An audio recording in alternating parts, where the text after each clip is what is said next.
hvala. Prvi referat v tem delu simpozija imata dr. Irena Selišnik in dr. Ana Cergol-Paradiš. Podali ga bosta v, kako bi rekel, dualno, ko smo že včeraj imeli referat o dualni vladi. Referat pa je feminizacija uradniškega poklica po prvi svetovni vojni in usode prvih uradnic. Prosim. Najlepša hvala. Najprej bi se vam zahvalila za povabilo in dodala, da je pravzaprav ta raziskava rezultat najnega skupnega dela. Tako smo že raziskali pravzaprav usode prvih magistratnih uradnic in zdaj to raziskavo nadaljujemo. Ta raziskava se pravzaprav začela dotikati mnogih vprašanj. Od vprašanja nepotizma, pauperizacije, uradniškega sloja, begunskega vprašanja in se bo zagotovo v naslednjih letih še razširila. Izvaja pa se v okviru evropskega projekta IRENE, Post-War Transitions in Gender Perspective, in the case of the Northeastern Adriatic region, ki ga vodi profesorica doktorica Marta Virginera. Torej ne gre zgolj za feminizacijo uradnic, ampak na nekaterih mestih ta raziskava pravzaprav se dotakne tudi drugih vprašanj. Raziskava sicer temelji na fondu Kraljeve banjske uprave Dravske banovine, kjer se pravzaprav nahaja 5653 osebnih mapic zaposlenih. Zdaj, nekatere so zelo tenke in se pravzaprav nahajajo kar dva lista, druge so precej bolj obsežne in tam lahko beremo o političnem prepričanju, o anonimikah, prešuškovanju in tako naprej. Od teh 5653 mapic, jih je približno 20% mapic žensk. In še od tega pravzaprav niso vse zgolj uradnice, ampak tudi medicinske sestre, strežnice, pravnice, tudi zdravnice.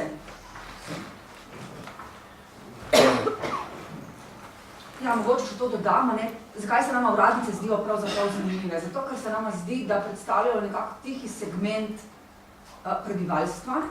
Torej, tukaj ne gre za intelektualke, ki bi za seboj zapustile ogromno reflektiranega gradiva življenjskih zgodb, ampak gre pravzaprav za nek tihi segment žensk, ki pišejo te vloge za napredovanje, za draginjsko doklado in zdi se, kot da ti veliki dogodki v ozadju drsijo mimo njih, niti ne gre torej za neke marginalizirane skupine, katerih sledove bi lahko iskali v sodnih spisih. No, mogoče na začetku nekaj besed o zgodovinskem kontekstu feminizacije uradništva v Avstro-Ogrski monarhiji. Torej, Avstro-Ogrska monarhija in pravzaprav Kranjska z njo se popolnoma umešča v ta evropski koncept, ko se v 70-ih letih začne spodbujati zaposlovanje žensk in sprva predvsem v poštni službi. In v tem kontekstu tudi Kranjska torej ni izjema. 1872. leta se zaposli prva poštna oficialka, 1904 pa Avstro-Ogrska monarhija odpre zaposlovanje žensk v javni in državni upravi. In tudi na Kranjskem se takoj pravzaprav vidijo posledice, ko se 1905 že zaposlita torej prvi dve pisarniški pomočnici na ljubljanskem magistratu, to sta Mila Kočevar in pa Slava Perih.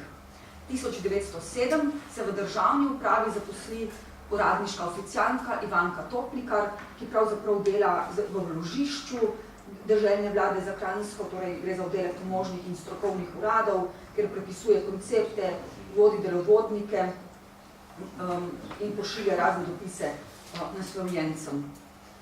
No, še nekaj številk. Torej, tukaj vidimo, da pravzaprav Kranjska celo po deležu nameščencev v razredu javnih in vojaških služb ima nekoliko nadpovprečeno zastopanje žensk. Namreč v avstrijski polovici monarhije je ta delež nižji. Tudi glede na dejavnosti, v tem razredu D se pravzaprav ponovno vidi ta avstrijska slika, ki pravzaprav Kranjska povsem ustreza. Torej, ženske so najbolj zaposlene v poštni službi, precej jih je tudi zaposlenih kot zasebnih uradnic, med odvetniki in pa notarji. Spomnimo se recimo Ljudmile Roblek, ki se zaposli pri Luki Svetcu. In seveda na koncu te lestvice državna uprava, pokrajina in pa občinska uprava. Na to se zgodi Prva svetovna vojna in za administracijo mesta Ljubljane lahko rečemo, da se delež štirikrat poveča, v državni upravi na Kranjskem pravzaprav še bolj. Gre za to, da se vzpostavijo novi uradi, ki se ukvarjajo recimo zlasti s prehrano, da manjka moške delovne sile in vse to je pravzaprav priložnost, da se začnejo zaposlovati v teh uradih ženske. Za medvojno obdobje te statistike še nismo natančno obdelali, vendar pa podatke kažejo, da se tudi zaposlovanje žensk, zlasti leta 18-19, je kar zelo intenzivno, ker se vzpostavljajo novi uradi, na to pa posledično se v 20 letih, ko se ti uradi ukinjajo, odpuščajo tudi ženske in seveda ima svoj vpliv tudi gospodarska kriza. No, pri tem ne dodam še to, da zano sicer govorimo o uradnicah, vendar pa pravzaprav govorimo o poduradnicah, torej o možnem uradniškem osebju. Da si ti, uradnik, potrebuješ strokovni izpit in ta delež teh uradnic začne pravzaprav naraščati od 30 let dalje, ker se pravzaprav že vidi, da začnejo počasi postopoma prodirati tudi med višje kategorizirane zaposlene. Seveda, feminizacija se nadaljuje v 20 letih, načelniki srezov se sicer stalno pritožujejo in pošiljajo nadrejenim pisma, prosim, pošljite mi moških moči, ne pa ženskih, vendar pa moških moči ni. Moške moči, če je možnost, se kot zasebni uradniki zaposlijo v gospodarstvu, kjer so tudi bolje plačani. Tako da pravzaprav se morajo sprijazniti, še vedno se navajajo trditve, hočem starejšo moško moč, ki bo skrbela za red, disciplino in točnost, ali pa pogosto je tudi razlog, da moški ne obolijo tako pogosto kot ženske in jih je zato bolje zaposlovati, vendar pa nažalost pravzaprav nimajo izbere. Glede na osebne mapice smo naredili tudi analizo kraja rojstva in tukaj pravzaprav ta analiza ni toliko presenetljiva za Ljubljano. Povsem razumljivo je, da Ljubljana je center izobraževanja za ženske in seveda tudi mesto, kjer se nahaja največ možnosti in priložnosti za njihovo zaposlovanje. Kar je morda zanimivo je to, da ogromno teh uradnic, ki so kasneje zaposlene v Dravski Banovini, prihaja iz avstrijskega Primorja oziroma iz Koroškega, oziroma so tam rojene. Če bi zraven prišteli še tiste, ki so kasneje zaposlene, torej v avstrijskem Primorju, in se potem preselijo na Kranjsko, bi bil ta delež pravzaprav še višji. No, in tukaj se tudi kažejo pravzaprav kako ti premiki novih meja vplivajo na nje. Recimo Franja F., ki je sicer rojena na Gorenjskem, potem pa dela kot uradnica v Trstu, pravi, nisem več mogla služiti pod tujo oblastjo, razmere v Italiji so težke. Tako že 1919 napiše prošnjo na deželno vlado, narodno vlado za Slovenijo, ker prosi, da se jo umesti na seznam tistih, ki naj bi se zaposlili na Slovenskem. Vendar pa zaradi neke napake na ta seznam ni umeščena, zato 1920 potem svojo službo v Trstu tudi zapusti. Pravi, vztrajanje na mojem uradniškem mestu, kljub temu, da je Slovenski narodni svet to pričakoval, ni bilo več mogoče.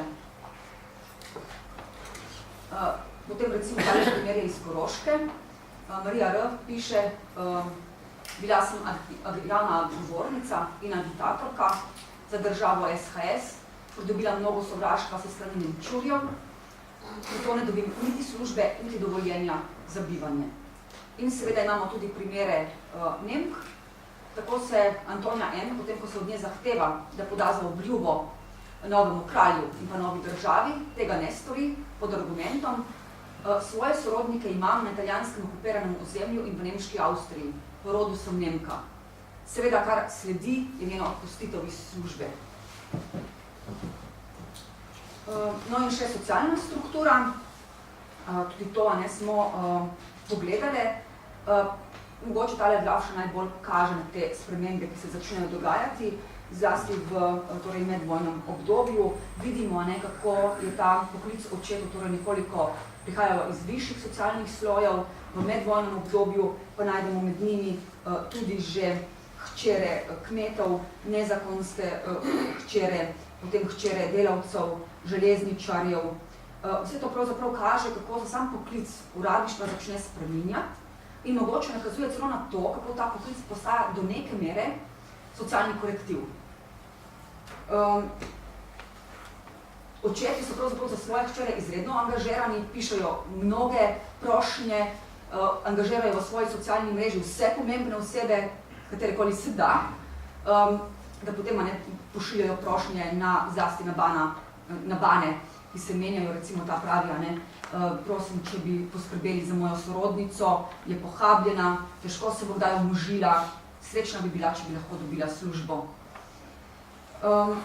Tako da se zdi, da je ta na zaposlitev v javni upravi, torej se zdi, da so očetje veliki podporniki, najprej izobraževanja in na to zaposlovanja svojih hčera in tudi njihov status pravzaprav vpliva na zaposlovanje hčera. Tako tak primer je recimo belokranjski zdravnik Josip Merlovič, kjer je argument, eden izmed argumentov, da se zaposli njegovo hči ta, da je oče komaj izhaja stalno primerno in v času pred Jugoslavijo je trpel pod Avstrijo zaradi stalnih preiskav. Tako da mogoče dodam samo še ta stavek. Gre preprosto za to, da se politična pripadnost se gleda. Na začetku 20. let zlasti se išče sledove socializma, proti koncu 30. let nacionalsocializma. Včasih pa pravzaprav prava politična pripadnost, katero tudi zaščiti, v tak primer je recimo Božena Gorazd, ki jo Ladislav Žimberk obtoži, da ga ljubezensko zavezuje, vse skupaj se znajde na disciplinskem sodišču in takrat potem Sokol pripravijo priporočilo, da je bila preporodovka, da je bila internirana, da je v jugoslovanski straži in seveda se ne zgodi nič.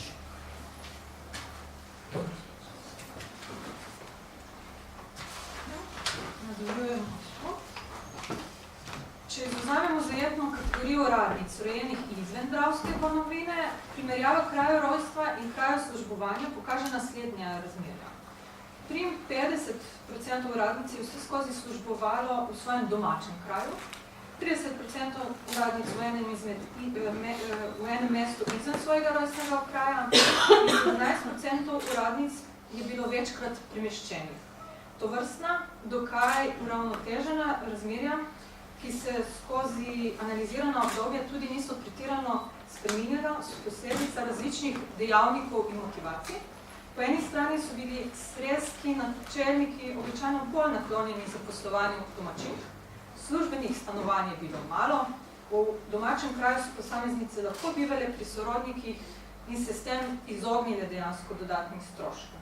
Po drugi strani pa so jih zaradi kadrovskega pomanjkanja lahko kdaj premestili tudi v drugi kraj službovanja. Včasno so se uradnice službeno selile tudi na lastno željo. Najbolj pogosto po poroki z uradnikom, ki je služboval drugje. Kot razloge k prošnji za premestitev pa so navajali tudi boljše možnosti za izobraževanje v večjih centrih in celo večjo izbiro prostočasnih dejavnosti. Tako imamo primer dekleta, ki se je želel udeleževati sokolskih vaj in podobno. Potem nadaljujem z zakonskim stanom analiziranih uradnic. Avstrijski predvojni zakon o pisarniških oficiantih iz leta 1914 je izrecno prepovedoval službovanje poročenim ženskam in materam. Toda avstrijska vlada je prav med vojno leta 17 ukinila pravilo o celibatu uradnic. Spremembe je motivirala potreba po ženski delovni sili in, zanimivo, težnja po spodbujanju rodnosti. Slovenska pokrajinska vlada se je sicer v nasprotju z ljubljanskim magistratom takoj po vojni še naprej, kot kaže, ravnala po starih določilih. Spremembe je nato prinesel zakon o uradnikih, ki ga je kraljevina SHS sprejela leta 1923.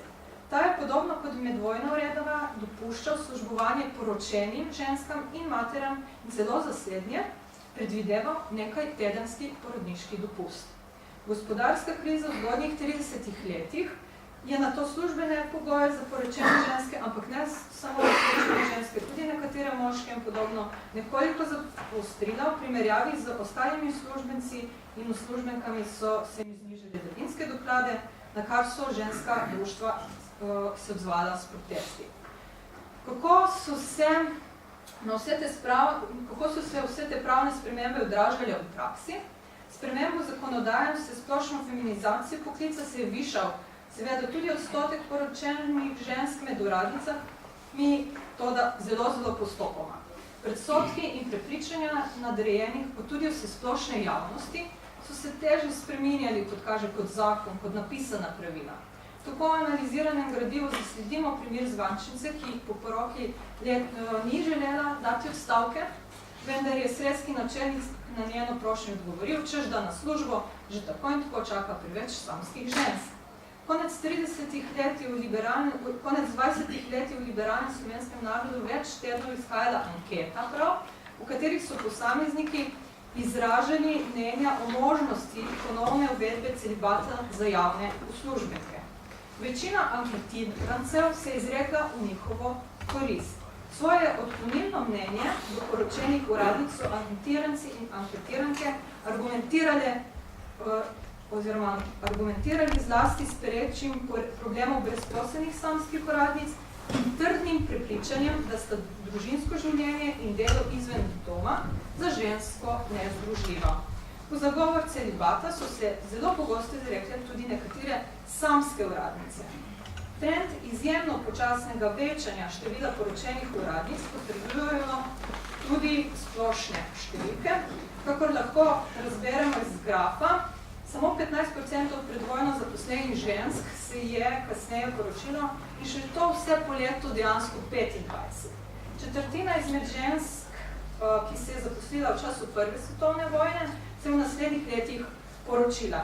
Za naslednja leta so razmerja zelo podobna, kot vidite po krajevoli, le da se poročijo nekoliko prej v službeni dobi. Bolj pogosto so kakva, da službo poskušali obdržati ženske, katerih možje so bili v negotovnem službenem položaju, so službovali drugje ali so se, zanimivo, kot študenti ali pripravniki, šele začeli poklicno uveljavljati. Glede na socialni izvor, službo očetov, se je večina uradnic porokov dejansko pospela po družbeni lestvici. Kot kaže, so bili nekateri izobraženci vendarle naklonjeni poroki s finančno samostojno žensko. To je še nekaj podatkov o starosti ob poroki uradnic. Seveda smo to kategorijo zajeli samo tiste, ki so ostali v službi. Po vojni se skupaj s feminizacijo poklica počasi namnožijo tudi akcije uradnic, še zlasti pa zvančnic za izboljšanje svojega položaja. Spravi, tiste poduradnice, o katerih je govorila Irena, so se v bistvu poimenovali zvančnice. Predhodno, pred letom 23-24 pa oficiantke. In ko govorimo dejansko o uradnicah, v medvojnem obdobju govorimo zlasti torej o tako imenovanih zvančnicah. Morda ni naključje, da se društvo pisarniških oficiantov in pomočnikov najbrž prav po vojni preimenuje v društvo pisarniških oficiantov in oficiant, pomočnikov in pomočnik. V njegovem odboru pa imamo tudi ženske. Med 31 društvi, ki so bila še leta 1930 vključena v Zvezo državnih nameščencev za Slovenijo, je sicer samo omenjeno društvo spremenilo ime tako, da je upoštevalo, vidite tukaj, najbrž se ne vidi najbolje, tako da je upoštevalo tudi to žensko obliko. To vnovič dokazuje, da je bil prav poklic oficiantke, kasneje zvančnice, tako po preobratu, že močno feminiziran. In to kaže tudi naši viri.